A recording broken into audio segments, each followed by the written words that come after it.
கடின உழைப்பு எப்பொழுதுமே உன்னிடத்தில் இருக்க வேண்டும். கடின உழைப்பு இல்லாத பட்சத்தில்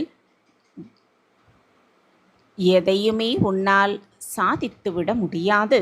ஆம் என் குழந்தையே, திறமையும் கடின உழைப்பும் இணையும் பொழுதுதான் பெரிய சாதனைகள் நிகழ்த்தப்படுகிறது என்பதை புரிந்து கொள். வெற்றி என்பது மகிழ்ச்சிக்கு வழிவகுக்கவே செய்யாது. ஆனால் மகிழ்ச்சி வெற்றிக்கு வழிவகுக்கும் என்ற உண்மையை தெரிந்து கொள். நீ செய்யும் காரியங்களில் உண்மையான மகிழ்ச்சியை நீ கண்டால் அதை பற்றி ஆர்வமாக நீ இருப்பாய்.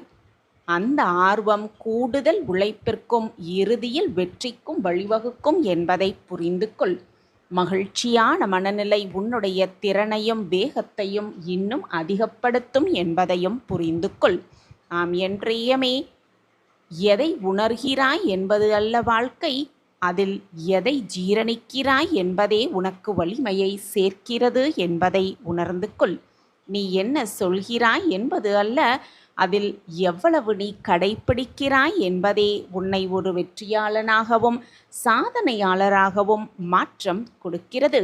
சரியான திசையில் செல்லும் ஒரு சிறிய அடி ஒரு தவறான திசையில் செல்லும் 1000 அடிகளை விட சிறந்தது என் பிரியமே. 1000 அடிகளை விட சிறந்தது. நீ வேகமாக செல்வது முக்கியமே அல்ல என் பிரியமே. சரியான திசையில் செல்வதுதான் மிக மிக முக்கியம். சிறு சிறு முன்னேற்றங்கள் கூட சரியான பாதையில் இருந்தால் ஒரு நாள் அதுவே மிகப்பெரிய மாற்றத்தை கொண்டு வரும் என்பதுதான் நிதர்சனமான உண்மை. வெற்றி பெற்றவர்கள் செய்வதெல்லாம் தோல்வியுற்றவர்கள் செய்ய தயங்குபவைதான் என்பதை புரிந்து கொள். வெற்றி பெற்றவர்கள் சவால்களை எதிர்கொள்ள தயங்குவதே இல்லை. கடின உழைப்பை தருவதற்கும் அவர்கள் தயங்குவதே இல்லை. தோல்விகளுக்கு அவர்கள் அஞ்சுவதும் இல்லை.